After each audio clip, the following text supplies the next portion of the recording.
ಹೀಗೆ ಬೃಹತ್ ಆಲದ ಮರದಲ್ಲಿ ಸಾವಿಗೆ ಶರಣಾಗಿರುವ ಸ್ಥಿತಿಯಲ್ಲಿ ಇರುವ ವ್ಯಕ್ತಿ.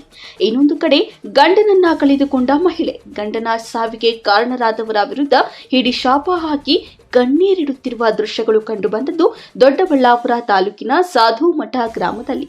ಹೌದು, ಚಿಕ್ಕಬಳ್ಳಾಪುರ ದೊಡ್ಡಬಳ್ಳಾಪುರ ಗಡಿ ಗ್ರಾಮವಾಗಿರುವ ಸಾಧುಮಠದಲ್ಲಿ 20 ವರ್ಷಗಳ ಹಿಂದೆ ಬೆಂಗಳೂರಿನ ಒತ್ತನಹಳ್ಳಿಯ 39 ವರ್ಷದ ಉಮೇಶ್ ಸಾಧುಮಠ ಗ್ರಾಮದ ಮುನಿರತ್ನ ಎಂಬುವವರನ್ನ ಮದುವೆಯಾಗಿ ಸಾಧುಮಠ ಗ್ರಾಮದಲ್ಲೇ ವಾಸವಾಗಿ 2 ಮಕ್ಕಳ ಜೊತೆ ಜೀವನ ಚೆನ್ನಾಗಿ ನಡೆಸುತ್ತಿದ್ರು.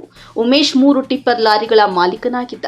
ಚಿಕ್ಕಬಳ್ಳಾಪುರ ದೊಡ್ಡಬಳ್ಳಾಪುರದ ಕಡೆ ಜಲ್ಲಿ ಎಂಸ್ಕ್ಯಾಂಡ್ ಬಾಡಿಗೆ ಹೊಡೆದುಕೊಂಡಿದ್ದ. ಈ ನಡುವೆ ಚಿಕ್ಕಬಳ್ಳಾಪುರ ತಾಲೂಕಿನ ಕಣಿವೆ ನಾರಾಯಣಪುರ ಹೊಸೂರು ಗ್ರಾಮಗಳ ಸ್ನೇಹಿತರ ಸಹವಾಸ ಜಾಸ್ತಿಯಾಗಿ ಜೂಜಾಟದ ಹುಚ್ಚು ಹಿಡಿಸಿಕೊಂಡಿದ್ದ. ಸಂಪಾದನೆ ಮಾಡಿದ್ದೆಲ್ಲ ಜೂಜಾಟವಾಡಿ ಸೋತು ಸುಣ್ಣವಾಗಿದ್ದ. ಹೆಂಡತಿಯ ಬಂಗಾರವನ್ನೆಲ್ಲ ಅಡವಿಟ್ಟು ಜೂಜಾಟದಲ್ಲಿ ಕಳೆದುಕೊಂಡಿದ್ದ.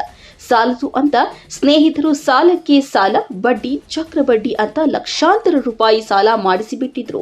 ಇದನ್ನ ತಾಳಲಾರದ ಉಮೇಶ್ ತನ್ನ ಬಳಿ ಇದ್ದ ಲಾರಿಯನ್ನ 15 ಲಕ್ಷಕ್ಕೆ ಮಾರಾಟ ಮಾಡಿ ಆ ಹಣವನ್ನ ಜೂಜಾಟದಲ್ಲಿ ಕಳೆದು ಬಿಟ್ಟಿದ್ದ. ಇದರಿಂದ ಸಾಲಗಾರರ ನಿರಂತರ ಕಾಟ ಮತ್ತು ಮಾನಸಿಕ ಒತ್ತಡ ಜೀವನದಿಂದ ಬೇಸತ್ತು ಗ್ರಾಮದ ಪಕ್ಕದ ಆಲದ ಮರದಲ್ಲಿ ಸಾವಿಗೆ ಶರಣಾಗಿದ್ದಾನೆ. ಅಂದಹಾಗೆ ಉಮೇಶ್ ಮೃದು ಸ್ವಭಾವದ ಮನುಷ್ಯ. ತನ್ನ ನೋವು ಯಾರಿಗೂ ಹೇಳಿಕೊಂಡಿರಲಿಲ್ಲ.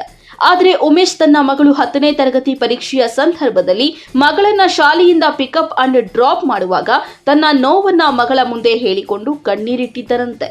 ತನ್ನ ಹೆಸರಿನಲ್ಲಿ 20 ಲಕ್ಷ ಇನ್ಶೂರೆನ್ಸ್ ಇದ್ದು, ನಾನು ಸತ್ತ ಮೇಲೆ ಆ ಹಣದಿಂದ 15 ಲಕ್ಷ ಹಣ ಸಾಲ ತೀರಿಸಿ ಉಳಿದ ಹಣದಲ್ಲಿ ನೀವು ಚೆನ್ನಾಗಿರಿ, ಆದರೆ ನನ್ನ ಸಾವಿಗೆ ಕಾರಣರಾದ ನನ್ನ ಸ್ನೇಹಿತರ ವಿರುದ್ಧ ದೂರು ದಾಖಲಿಸುವಂತೆ ಮಗಳ ಜೊತೆ ಹೇಳಿಕೊಂಡಿದ್ದರಂತೆ.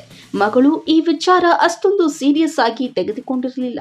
ಸೋಮವಾರ ಉಮೇಶ್ ಹೆಂಡತಿ ಜೊತೆ ಚಿಕ್ಕಬಳ್ಳಾಪುರಕ್ಕೆ ಬಂದು ಮನೆಗೆ ಬೇಕಾದ ಸಾಮಾನುಗಳನ್ನ ತೆಗೆದುಕೊಂಡು ಖುಷಿಯಾಗಿ ಮನೆಗೆ ಬಂದಿದ್ರಂತೆ. ಆದರೆ ಉಮೇಶ್ ಆಚೆ ಹೋಗಿ ಬರ್ತೀನಿ ಅಂತ ಹೋದವನು ಆಲದ ಮರದಲ್ಲಿ ಶವವಾಗಿ ಕಾಣಿಸಿಕೊಂಡಿದ್ದಾನೆ. ಇನ್ನು ಈ ಘಟನೆ ಕುಟುಂಬಸ್ಥರು ಮತ್ತು ಗ್ರಾಮಸ್ಥರನ್ನ ಬೆಚ್ಚಿ ಬೀಳುವಂತೆ ಮಾಡಿದೆ. ಮೃತರು ಪತ್ನಿ ಮತ್ತು 2 ಮಕ್ಕಳನ್ನ ಅಗಲಿದ್ದಾರೆ. ಈ ಸಂಬಂಧ ದೊಡ್ಡಬಳ್ಳಾಪುರ ಗ್ರಾಮಾಂತರ ಪೊಲೀಸ್ ಠಾಣೆಯಲ್ಲಿ ಪ್ರಕರಣ ದಾಖಲಾಗಿದ್ದು ಪೊಲೀಸರು ತನಿಖೆ ನಡೆಸುತ್ತಿದ್ದಾರೆ.